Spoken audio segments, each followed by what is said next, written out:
but it's not Hmm. okay for For him to say it. an NBA player to say they should watch it or be a part of it. So, I think that's where, my confusion, comes in with it. I mean, if we're going to say that it's just anti-Semitic and shouldn't be, a part of things, then why not just take it off the shelves altogether? Or So here's my thing, and what really vexes me about it is that every time someone like us does something against the establishment, it's always, let's cancel them.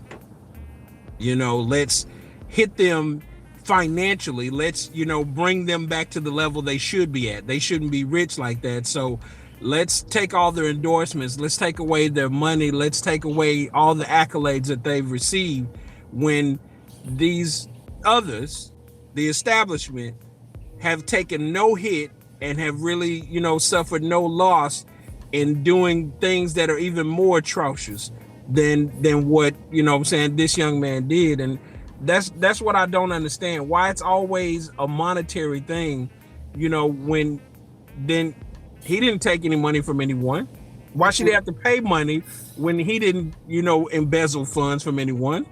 and I ain't heard nobody say what Brett Favre is gonna have to do about his situation. Right, and I hear what you're saying, but and this I think it leads to kind of part of the solution, right? Because when you think about Nike, for example, it's a brand, right? When you think about the NBA, it's a brand. So it's just like if you work for a company, and you say something, on maybe you're not saying it on directly on behalf of that, but if you're wearing Nikes or whatever, you're attached to that brand. So I'm real careful about the establishment thing because I think it's business. I heard something on the Breakfast Club where they were talking to a Jewish man, and he was talking about music, and how we were talking about how a lot of the rap music has a connotation of street life basically on it, right? And so it kind of perpetuates that lifestyle and the culture that's going on. And so the Jewish man was saying, hey, he basically was admitting that he knows that this is not something that's good. But they pretty much asked him, hey, would you choose the bag or are you going to choose what morally is correct? And he said, I'm going to choose the bag, right? So that was probably the most honest answer I've heard from, some person that owns business. And I think it's more of that.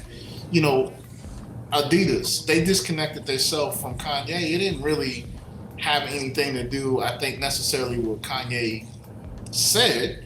I think it had more to do with them feeling like they were going to lose more business. They were weighing the cost on how much business they were going to lose either way. You said this earlier, Sonia. Like, I really don't think. I don't think people at that level really care about that. I think, and I've said this on a previous show, for us to really affect change, we have to take our buying dollars, we have to do something and say something different in order to make people listen. Definitely. If we stop buying, music that glorifies, the hood life or kind of perpetuates the stigmatism that people already have about black people, then they're going to have to stop making that type of music. You know what I mean? Because they're not going to make money on it. And just to be, really clear, like, what if everybody just start putting their money into clean content music or whatever? Like, that's what the industry is going to start selling. You know what I mean? So that's the only thing that I would challenge. When we say, the establishment is just doing what they know is going to, get them the biggest bag, the biggest money. Period. They know one, and we know this. The black culture spends the most money in America. So if you want to, make the most money, you're gonna have to cater to that culture.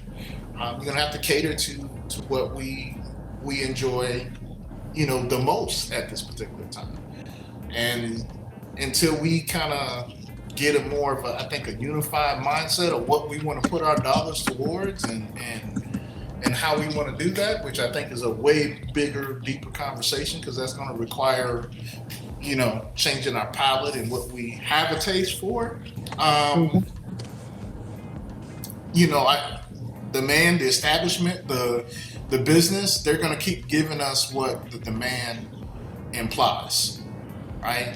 So that's just kind of my thought with it. But I think it does kind of lead into the conversation of what is a valid solution for this type. Shelton's point, these companies or whatever are basically steering and pandering towards the black community because we got buying power. But on the flip side of that, when one of our own that they done went and got and bought, does something that they don't like or says something that they don't like, they can publicly castrate them, and we sitting back still buying their stuff. They not doing what we want them to do because we're the ones buying. And if we don't have a problem with what Kanye said or with what Kyrie said or whatever, then why are y'all upset about it? Because our black dollars are still going towards your products. And if that is the case, then why are they receiving such a backlash for what they said or what they did? We don't have a problem with it. Why should you? It's because it's against y'all. That's what it's about. Well, you can't work for us and talk about us and expect to, still, make money. I mean, I hear you. I completely agree. I think, there's a lot of people in the media that, LeBron, for example, is being, kind of dragged because he's not, I guess he didn't really support Kyrie in his statements. And, I that's what I kind of want to be clear on. Not his statement. I keep saying statement, but in posting this video. Like, if the video does really have some of the stuff in it that I think it has, then I understand why it can be hurtful to a Jewish culture. One, the Bible says that everybody's going to be easily offended, right?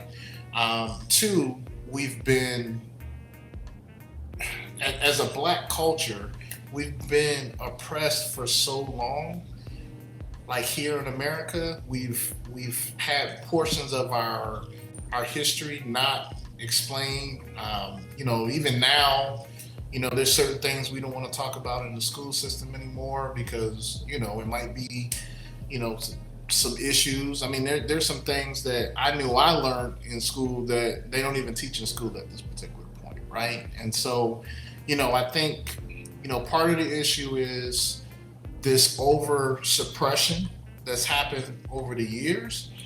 But, and you said this before, Sonia, like, that hurt people, right? And so, are we in a situation now to where, and I've heard a couple of different things, Jewish people, they were behind this and this. I mean, everything that could come out about this type of situation, every type of conspiracy theory, every type of, whether it happened or not. Like, I think I even heard recently that they felt like Jewish people were completely behind slavery, right? Like, they were the ones funding it and things like that. And again, I had never heard that before. Don't know how valid that is, but that's kind of the level of extreme that this type of thing is kind of bringing out, to where, before it was the white man, the Caucasian man, the man that had us enslaved. That was, the man that didn't understand that or didn't want to, address black men and black women as humans as well. It was that. But now it's the Jewish people, and I think that's where I won't say I have a concern, but is this a case where we're doing things? Again, if this video is as hurtful as I think it is it something that, like, why not just watch it and just watch it. Just keep it to yourself. Like you said, Lasagna, like I watch plenty of things, but I don't necessarily, bring them up or have to talk about them with other people. Like I might talk about it with my circle of influence and be like, hey, just, check this out or whatever. But again, if it has things in it, and I know that there's things in it, and I say that there's things in it that I don't agree with, that can be really, really hurtful. I think that's the piece that we went wrong with this Kyrie situation. He did apologize about that. He did make a statement, regarding that. And that's kind of where I think that should have ended at that particular point. I think underlying there is, are we taking it to a point to where now, every Jewish person is not rich. Every Jewish person doesn't own a business. You know what I mean? So, Yeah. What are we creating when we put that stigmatism on all Jewish people? It's pretty much the same stigmatism that was placed, or it has been placed, on Black people from generations and generations and generations.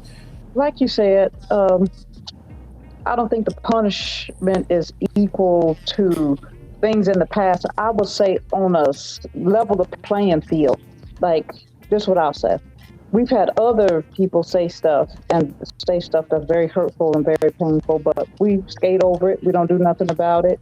We had a whole White House takeover and people get 2 or 3 months. And if it was another race of people taking over the White House, they'd be getting charged with treason. Mm-hmm. You understand what I'm saying? It would have been a whole nother way, but it's like, well, it's there, hey, calm down. It's like, that's not, you skate right over it.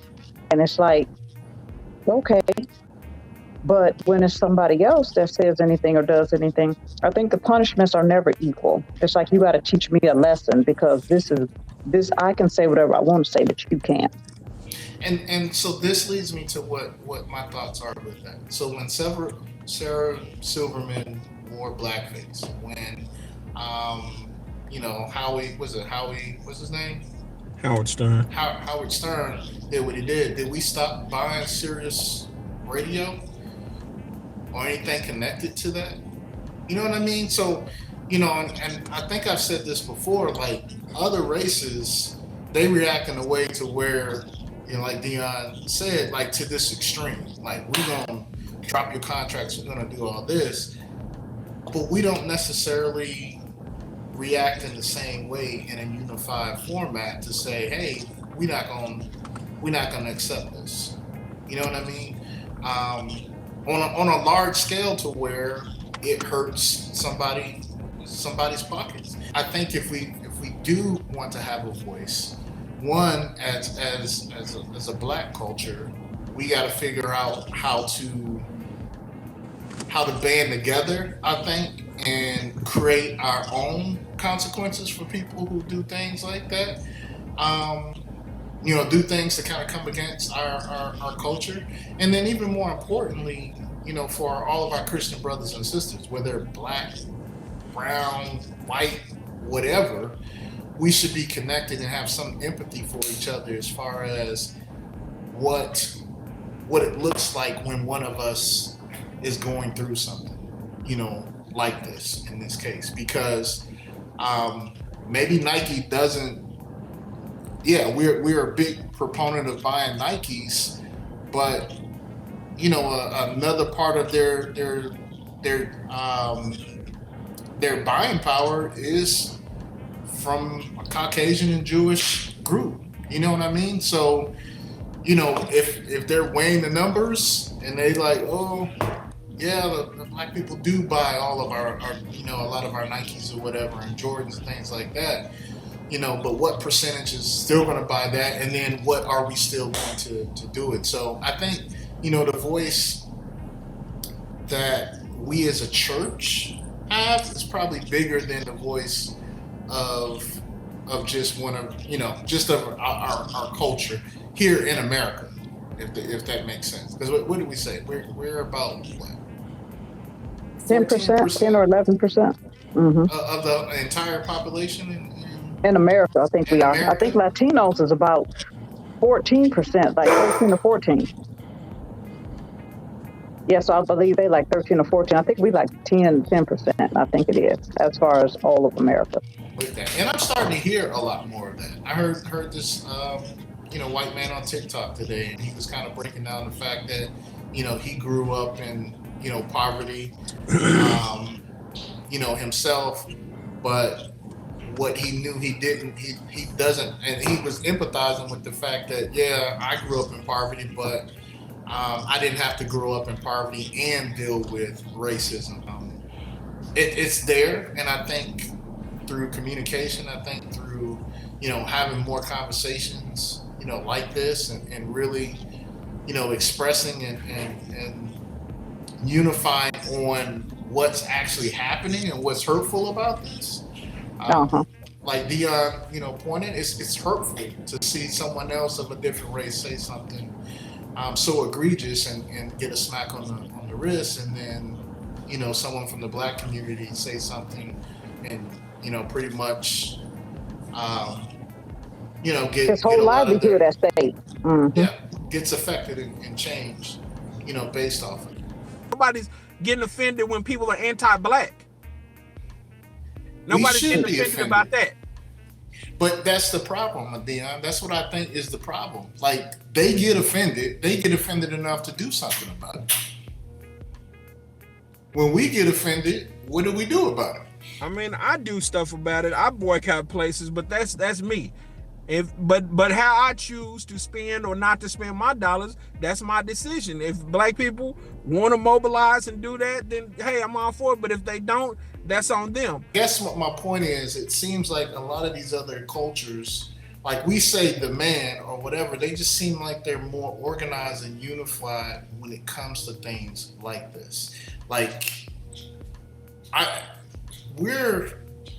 don't know if we're the only culture, but it's the culture that I'm a part of, so I get to see a lot of it. But when you see us on social media, we're disconnected about some of the craziest things. Like, there's a big divide, when it comes to, people like Candace Owens, black Republicans and black Democrats. And liberalism. And it's just, we find everything possible not to be connected. And we touched on this some shows ago, right? Yeah. Because that's been ingrained in us, since slavery. That's been ingrained in us to have this type of separation. And that's where it all kind of goes back to, like, how do we break down these walls? How do we unify so that we can be able to make effective change with our culture? Like, when this happens, again, I can almost see someone in the back room saying, "What are they going to do about it?" Yeah, they're not going to stop buying this music. They're not going to stop, saying this or doing that. They're not going to do it. And as long as they can have that as leverage, and I'm not saying they like some Illuminati or anything like that. What I'm saying is the people who sell us a product, who are in control of what we buy and what we are able to consume, as long as they can sell it to us and make millions and billions of dollars off of it, they're gonna keep doing it. Why do something different? And it's tough, and it's been ongoing since we got here. Unfortunately, it's an age-old story. But I do feel like we do have answers on the inside of us, and nobody's going to pull those answers out of us. We as a race, as being the body of Christ, even us, we be divided on a lot of stuff. You can't even be, unified on the word. It's like, this part of the word. I mean, if it's something to fight about, apostolic is better than Pentecost. We find any kind of way to be divided. So I do believe the answer is on the inside of us, and it's going to have to. And I think it's got to be attacked from the spirit realm more than us in the natural realm, because it's a spirit problem. Thinking how we think about ourselves, raising how we raise our children, think about the stuff that we instill in them. We broke down from the inside before we broke down on the outside with other races. The only how they can infiltrate us and get the rappers to sing them songs, they getting them young kids not raised, um, and they'll do anything. You'll be like, hey, if I get a chance to get out the hood, get a chance to be somebody, you just want me to sing this to get out? Okay, cool. But why is that okay for them to sing? Because they can make a couple of dollars. They can get rich quick. And why is that? Because the self-esteem is taken in our homes. The self-esteem is taken in our raising.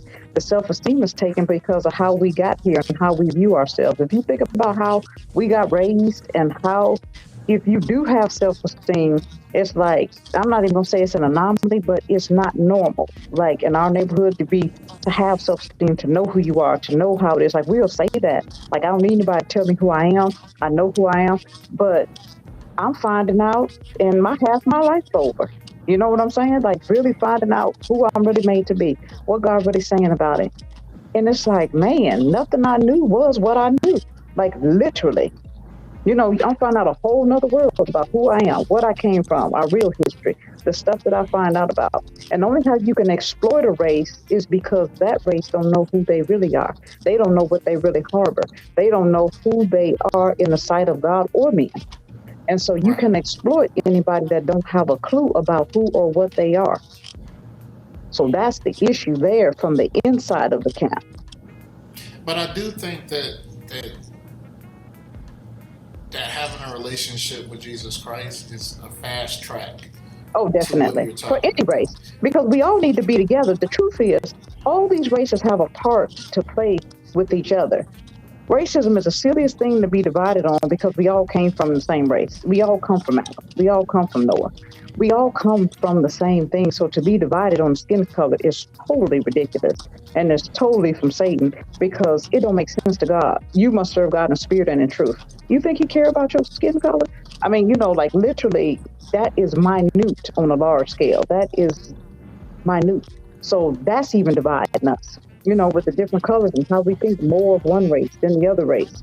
So it is a lot involved, but it does happen in the spirit. Because if you got God for real, it's hard to be racist and God tapping you up top of your head and he is love. It's hard to hate when God is in your heart because he'll keep bringing it up. He'll wash you with the water of the word. I know how it is to dislike somebody or somebody to get on your nerve, and then you got that little voice tapping on your shoulder. Hey, fix that. Hey, you need to get that. I don't care what they color is. You need to get that right. You need to get, you need to get this. You need to do this. It's hard to have all of this stuff going when you really trying to have a relationship with God. The problem is, I think we use church as it's a country club. It's something to do. You don't really chase God. You just got something to do. You know, it's Sunday. Hey, get dressed, go to the country club, meet your friends, say hi, bam. Because the whole world would be a lot different. Any race get God for real. It would be a different world. Like any race. It doesn't matter if you're black or you would make changes in the spirit that would affect every race. Absolutely. I mean, I think the church has been, historically, definitely in America, used for other reasons than helping people build relationships with God. That's kind of why I think a lot of people in church don't even recognize, what it is to have a relationship with God. And, they recognize the tradition of church. I mean, we talked a little bit about slavery. They use church, they use the Bible to enslave people. Mm-hmm. Right, and that tells you right there that you can have a religion or church, but you don't have to have, because to your point, if you're connected to God, you're not going to treat anybody else the way they did. He don't put too much pressure on you. You can't hardly breathe when you don't do right. He be putting a smackdown on you because he's about love. He's after everybody, no matter what their race is. He wants everybody. He's after everybody. We use stuff to divide us, but he's after all of us. He shed way too much blood to leave somebody out. He wants everybody. He went through a lot. One of you said something earlier, right? And this is the one thing that I would say, and I don't think I wouldn't leave this to just race, but I think it was a really good question. It was like, why do we, when people treat us a certain way and have treated us a certain way, for so long, why do people have an issue when we treat them that way? And I would challenge us as black people, but definitely as Christians, that we always have to be above reproach. We always have to be the leader in how we react and how we respond to other people when they're doing things outside of who God is. And here's what I mean by that, right? Just using this for an example. Like if I know that I'm going to say or do something that is going to offend other people, regardless of how I feel about it or how I need to have to be responsible for what I'm going to say out of my mouth and really not. I mean, I know in my spirit God doesn't want me to hurt someone in a bad way, right? So that should make me want to question what I say or how I say it or whatever before I do that. And I do think that, again, I'm not saying this just for the Black community, but I'm definitely saying this for the church. We have an obligation to actually be above board with situations like this, to kind of show people what the right response should be. To respond in love as opposed to hate or retaliation to different things, because that's what we're getting. We get Kyrie got a retaliation for whatever, but the church is supposed to be about grace. And so I forgot which one of you said this before. We disagree on that. Like, who gets grace?